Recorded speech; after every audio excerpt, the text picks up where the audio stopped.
ficam como que detidos naquela região, porque o caso deles é tão grave, de natureza vibratória, que se eles ficassem ao léu, andando aqui na terra, poderiam induzir centenas de milhares de pessoas ao ato suicida.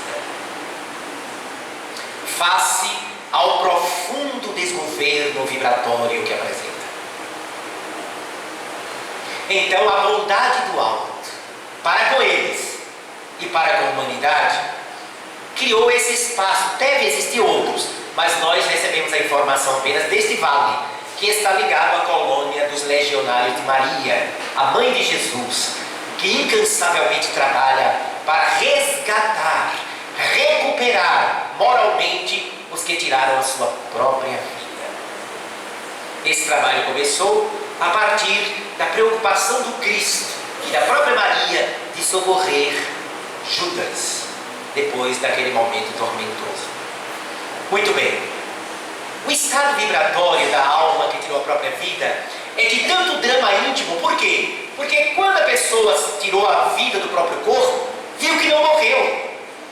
E isso bate com uma ideia muito interessante.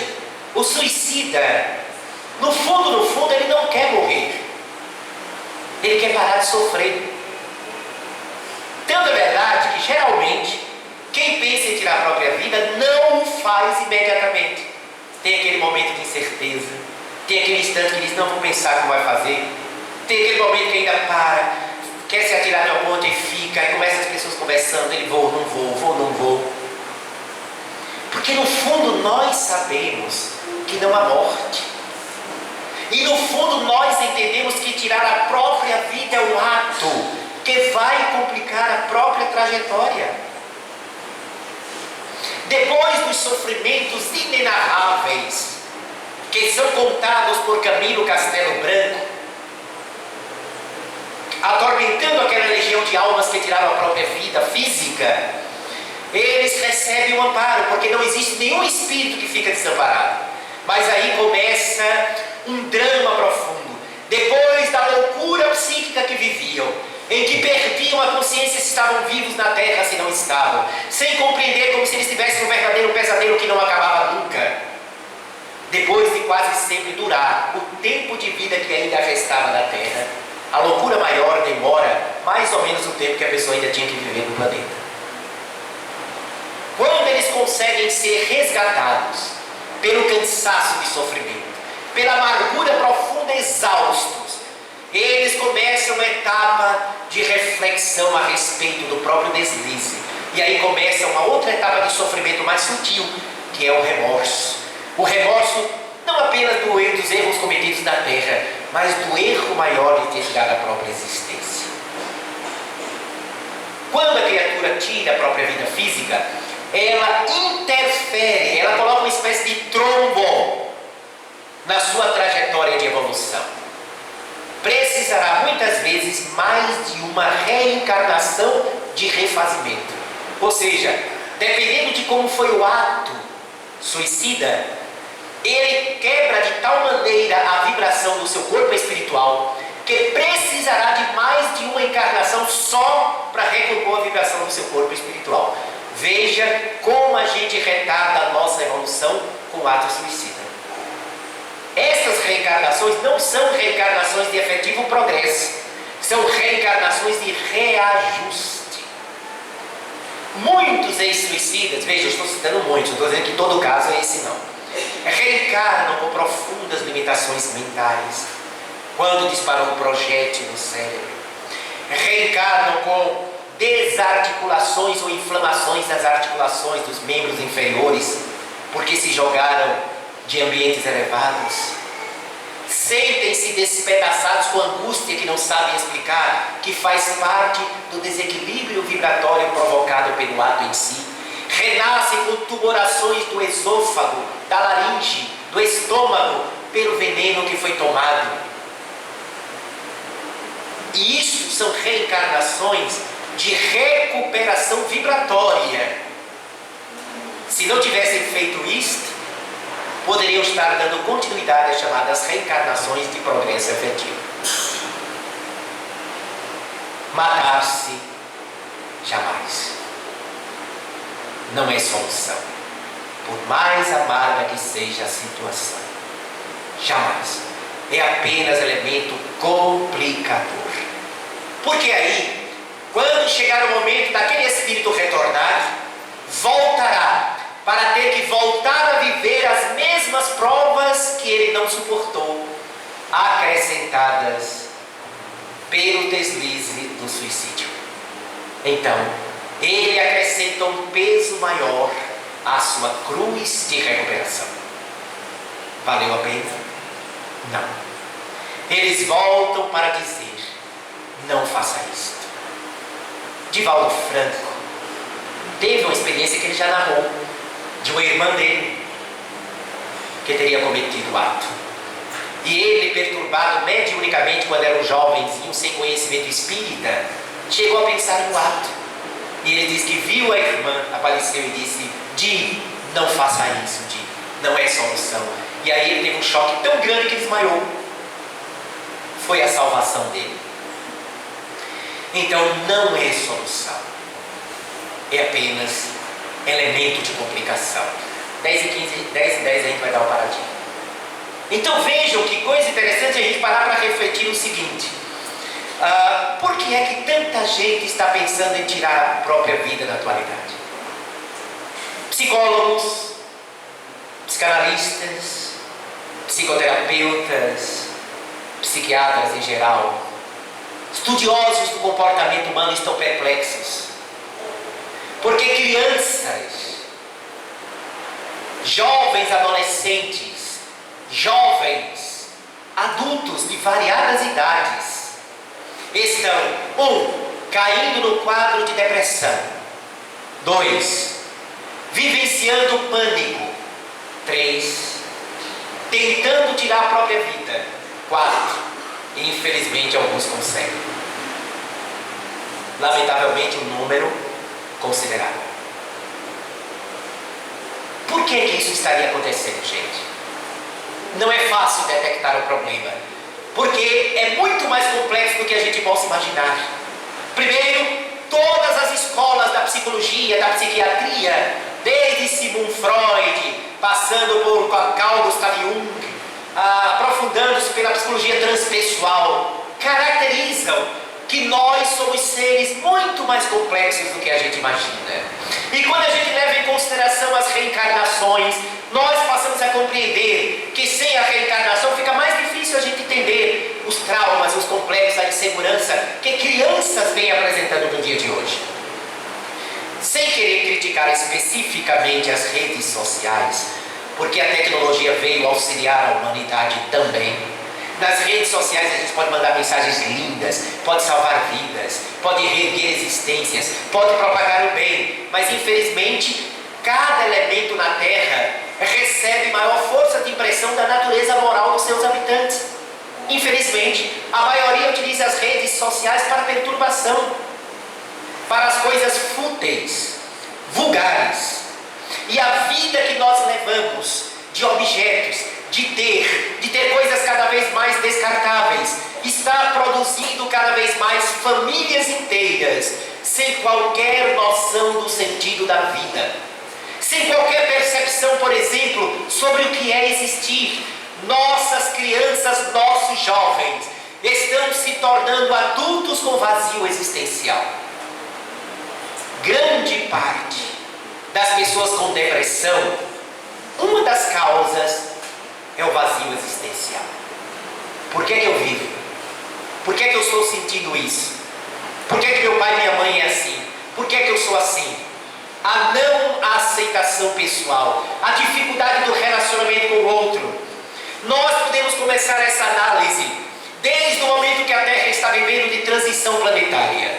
A transição planetária significa dizer que grande leva de almas nas mais variadas condições estão reencarnados hoje na Terra, desde os mais complicados karmicamente, até espíritos maravilhosos que estão na Terra para fazer a nossa humanidade progredir.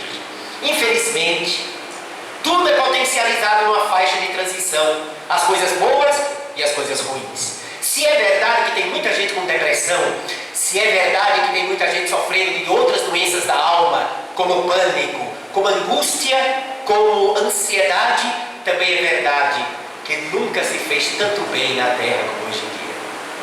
Também é verdade que nunca se falou tanto de espiritualidade como nos nossos dias. Também é verdade que nunca a luz do bem se espalhou no nosso planeta como nesses dias. Então nós estamos buscando o equilíbrio do processo. Não é fácil, porque os conflitos humanos criam uma aura planetária, gente. Olha que eu estou partindo do todo, depois vou falar dos indivíduos. Como nós temos a aura, nós não temos uma aura, que é a nossa energia em volta da gente, existe também a aura coletiva, que é o campo magnético em torno da Terra, caracterizado pelos habitantes da Terra. Como nós vivemos em conflito, a nossa mente produz constantemente energia tóxica. As pessoas angustiadas, as pessoas com medo, as pessoas assustadas, as pessoas deprimidas, sorumbática, sopuna, sorumbática, cadavérica, sepulcral. As pessoas que vivem atormentadas, agitadas, perturbadas, elas estão emitindo uma energia plúmbia, cor de chumbo, formada por partículas densas. Isso são bilhões de mentes encarnadas, irradiando conflitos. Que tipo de aura tem a Terra, então? Vocês sabem? Luminosa ou obscura? Obscura. Mesmo com raios de luz que aqueles que já se voltam para o bem estão produzindo. Veja o que é que acontece. É um processo de alimentação mútua.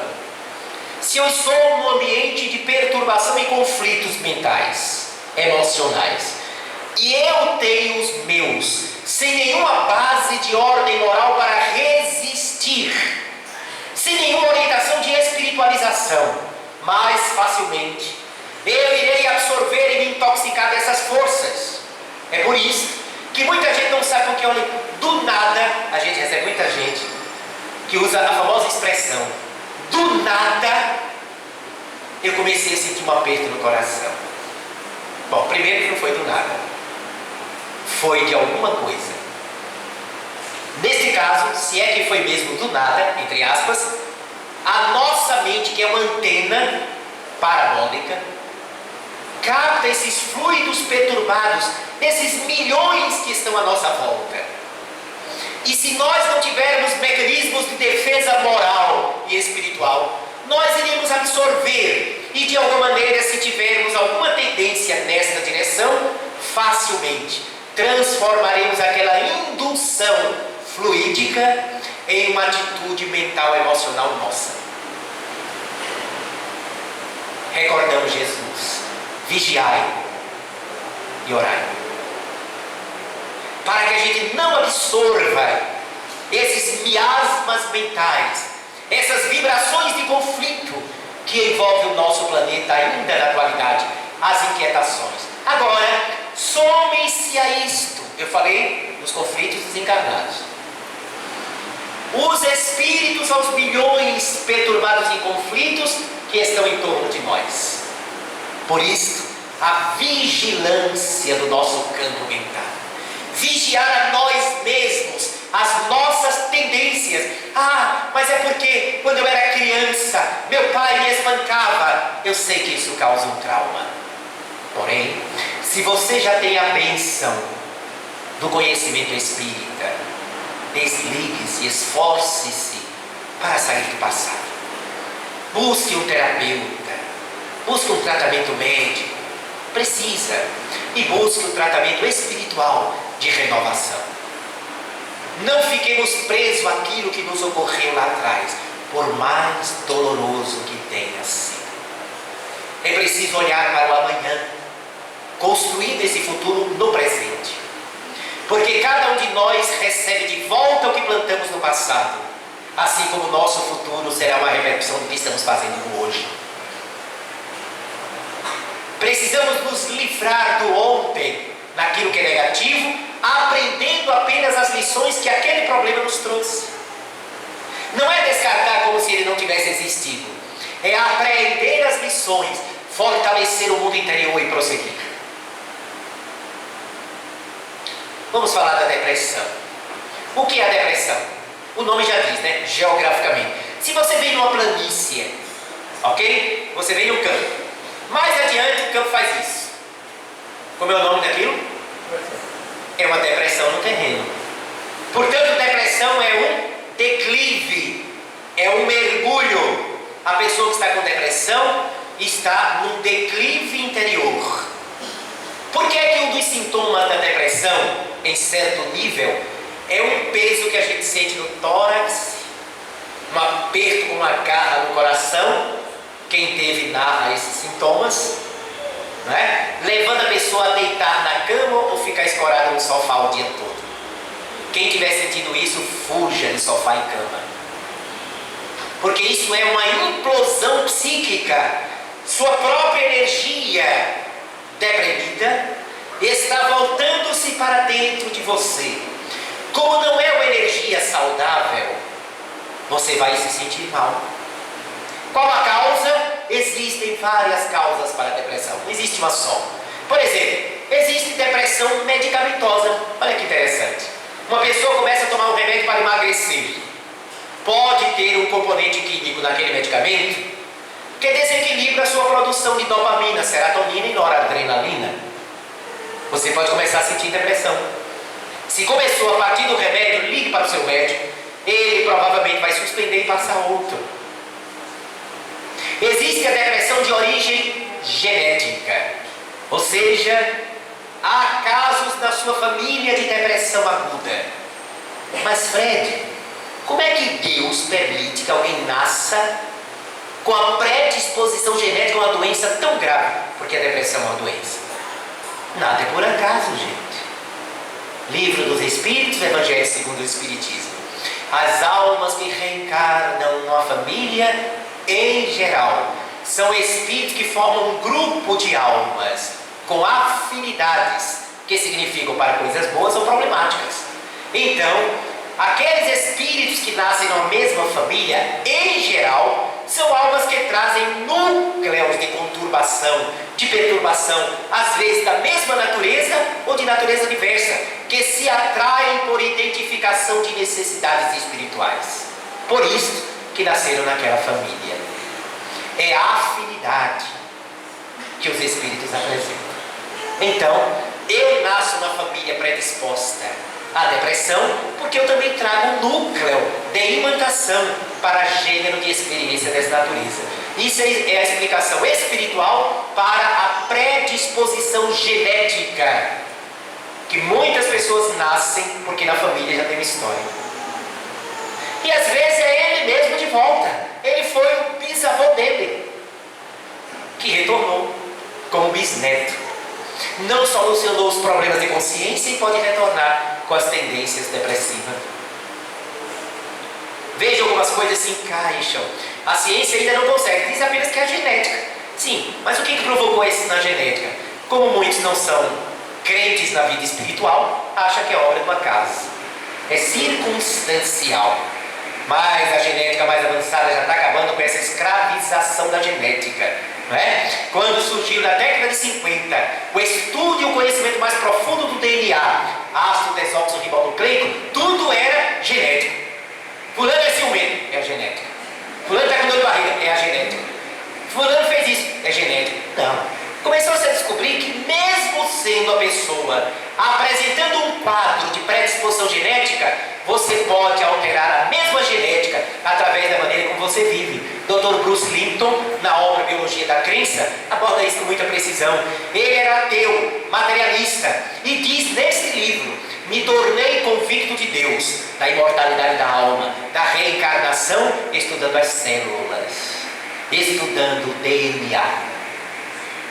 O Dr. Matsuo Mukarami fez pesquisas com diabéticos e mostrou que os diabéticos sorridentes, confiantes na vida, com gratidão, eles diminuem a taxa de glicose no sangue. Ou seja, a maneira de se viver mentalmente, construtivamente, age sobre a saúde do nosso corpo. Já outras pesquisas tinham detectado que uma pessoa que tem predisposição, por exemplo, a certas tumorações ou a certas enfermidades, se a pessoa vive com compaixão, com generosidade, na hora que vai partir um RNA mensageiro, na intimidade da célula, do DNA, para informar o surgimento da doença, partiria um outro RNA mensageiro positivo, anulando o negativo e desfazendo a predisposição kármica negativa. É o amor que cobre a multidão de pecados. Nós não somos escravos da genética. Embora a genética exerça influência importante, não somos escravos da genética. As qualidades morais, já sabemos, não vêm dos pais, vêm do próprio indivíduo. Os pais contribuem com os seus gametas, contribuem com a sua parte da formação do corpo, mas a moral, a tendência, o espírito traz com ele. Então, Jesus ensina a mesma coisa que o Bucarame disse. Quando o diabético sorri e tem gratidão, ele move 23 genes positivos para ajudá-lo a equilibrar a glicose do sangue. Gente, Jesus falou isso, vocês sabiam? Aonde Jesus falou isso? Vê só, ele falou no contexto da época dele. Quando Jesus ia curar, o que é que ele fazia? Tu crês que eu possa te curar? Ele perguntava, né? Jesus não fazia isso por acaso não, gente. Nem ele podia explicar na época. Ele perguntava para fazer a criatura mover dentro dele aquilo que a gente chama de fé, que é uma energia altamente construtiva. Quando a pessoa dizia, eu creio, Senhor, ele estendia a mão e através da sua indução magnética superior, ele proporcionava a cura, mas quando terminava ele dizia, vai, tua fé te curou. Por que Jesus dizia isso? Porque na época, Jesus não podia dizer assim, vai, dentro do teu ácido desoxirribonucleico ribosom partido. Ele podia dizer isso? Há 2000 anos atrás. Então Jesus era sábio. Ele não ia falar uma palavra que ninguém ia entender. Hoje a medicina está explicando para a gente. Use a fé, creia, seja positivo, construtivo e você muda a sua vida. Inclusive fisicamente. Só que Jesus não podia especificar isso. Como quando ele devolveu Lázaro à vida do corpo, ele disse, o sono dele não é para a morte, Lázaro apenas dorme. Mas ele não podia dizer que Lázaro estava no estado letárgico ou cataléptico. A letargia é um estado mais profundo da catalepsia. Ele não podia, porque não existia esse nome na época. Por isso que na filha de Jairo, ele falou a mesma coisa. Ele olhou para a filha de Jairo, a garotinha, e disse, ela não está morta, ela apenas dorme. Estendeu a mão e disse, Talita cumi, menina, levanta. Com autoridade moral, fez ela voltar para o corpo. Só isso. Ela ainda estava ligada ao corpo físico, assim como Lázaro. Então, geneticamente, nós nascemos com certas predisposições, que na verdade é a informação kármica.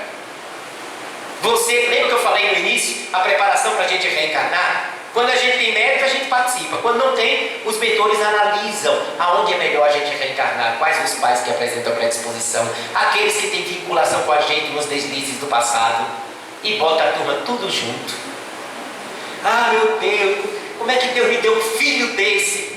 Deus não deu um filho desse para você, não. Deu um filho que você tinha necessidade, que faz parte da sua história pregressa. É só isso. São almas com quem nós temos que ajustar emoções, sentimentos, afeto. O problema é que a gente quer sempre o melhor, né? A gente quer colher até o que não planta. Se você planta um pé de banana, na hora de colher vai querer colher maçã? Não vai colher a banana. Assim é na lei moral da vida. Aí o espírita fica sonhando com a informação que está vindo espíritos lindos, maravilhosos, de dimensões superiores, né? Aí quando nasce o netinho, então, quando é neto, porque eu já ouvi de avó, olha, eu acho que esse menino é cristal.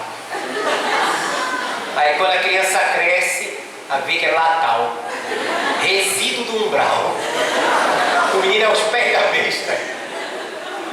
Aí fica ofendido, mas meu Deus, eu pensava, não disseram que estava na transição, tá.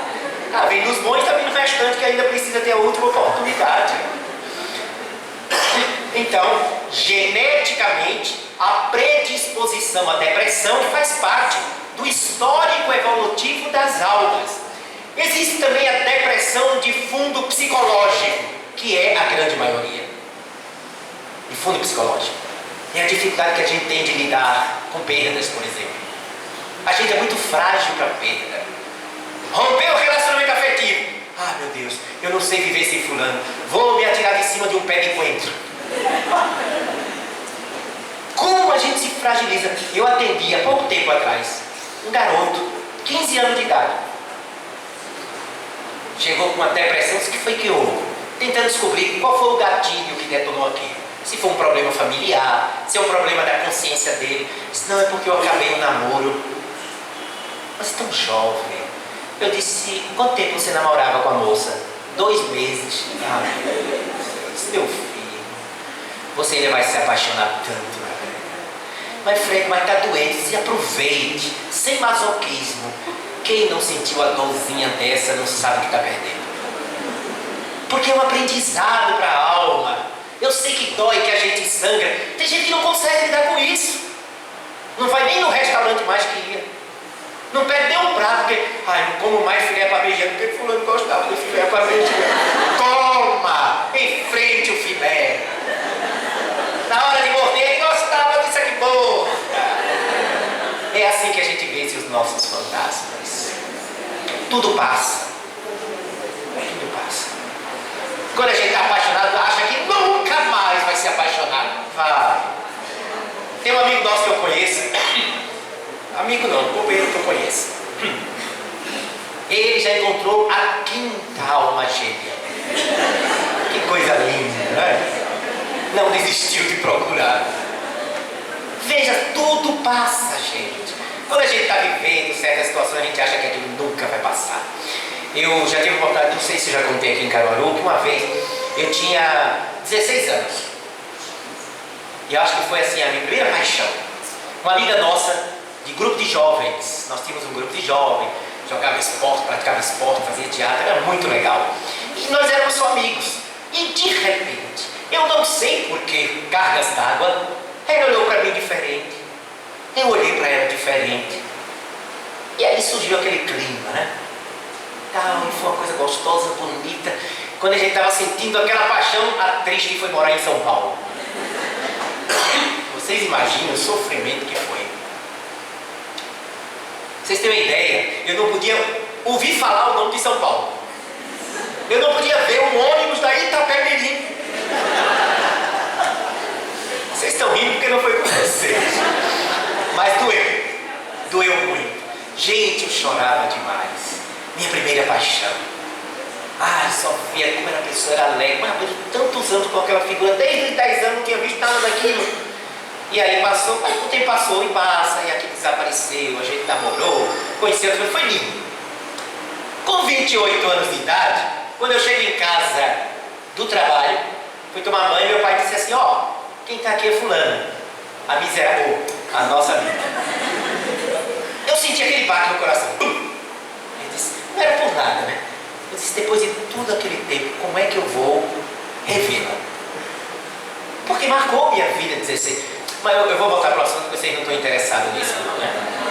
Tá? A gente adora a vida dos outros, né? Mas é só para terminar a ilustração. E aí eu tomei banho, daqui a pouco ela chegou. Com a mesma alegria que ela tinha. Mesma alegria. Ela falando assim, sem parar, que ela é muito expansiva. Eu sempre fui muito tímido. E aí eu fiquei olhando para ela falando, e eu pensando comigo, meu Deus, como é que eu fui apaixonado por uma coisa dessa? Sem desmerecer, a coisa que eu quis dizer assim, ela é uma pessoa maravilhosa, uma amiga fantástica, mas eu não estava sentindo mais nada. Ou seja, tudo passa. Sem demérito, valeu a experiência. Então a gente tem dificuldade de lidar com perdas. O emprego, perdemos o emprego, claro que a gente fica preocupado, temos as contas a pagar. Mas muitas pessoas entram em desespero imediato. Perda de ente querido, a dificuldade que a gente tem de lidar com a partida do nosso amado, da nossa amada para o mundo espiritual. Temos uma dificuldade tremenda. Até espíritas que convivem já há tanto tempo, ele falar desencarnação, eles continuam vivos, mas na hora que chega na casa da gente. Eu já vi espíritas assim ficar no desespero, diz, calma fulano. Não é porque minha mãe, e por que tinha que ser a mãe dos outros? E mãe de espírita não morre não, eu tenho que falar duro com ele. Você acha que mãe de espírita não desencarna não? É só mãe de católico, de evangélico, de budista. Tive que dar uma sacudidela nele. Por quê? Respeitando a dor, porque a dor da saudade é normal. A gente sente. Minha mãe desencarnou vai fazer 40 anos. Até hoje eu sinto saudade dela. E olha que eu já vi espiritualmente. Meu pai desencarnou há 32 anos atrás. Sinto falta da figura dele. Né? É normal, quem ama tem saudade. Não é verdade? Quem ama sente saudade. Dizer que espírita, por exemplo, não chora quando parte um ente querido, gente, pode chorar, se tiver vontade. O que a gente não deve fazer é chorar com rebeldia, com revolta, com não aceitação, porque aí já mostra o desequilíbrio nosso perante a lei. Mas sentir saudade, sentir que vai fazer falta fulano, claro. Se alguém diz para mim, Fred, eu te amo, e eu desencarnar e não sou derramar nenhuma lágrima, eu venho puxar o pé, com certeza. Que amizade é? Edson diz, Fred, eu te adoro. Eu desencarno e diz, não, Fred era espírita. Não, quero que essa sinta, puxa. É tão bom ter Fred aqui, né, Edson? Por favor. Pois bem, então, depressão por dificuldade da gente lidar com as perdas. Que a gente chama de perda, e na verdade não é.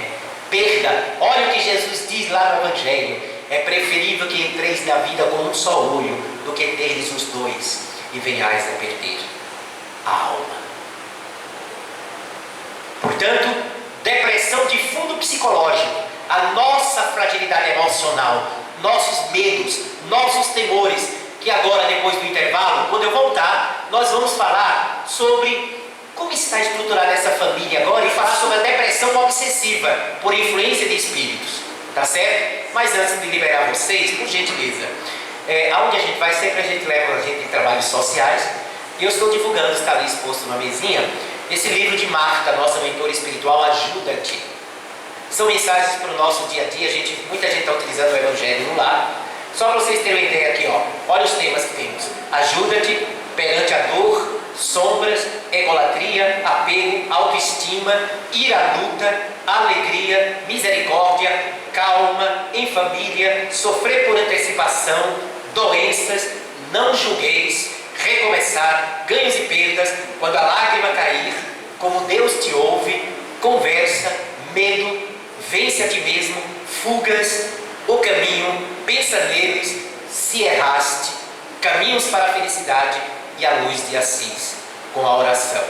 Então, está um livro muito bonito, de mensagens curtas, para o nosso, dá para levar na bolsa, essas bolsas que parecem de mulher, que parecem uma arca de Noé, ou levar no bolso, para a gente que gosta. E tem também esse CD que foi o pessoal da Paraíba, a gente tem um trabalho social lá em Goiânia, eu não tinha nem escutado, eu vim escutar ontem.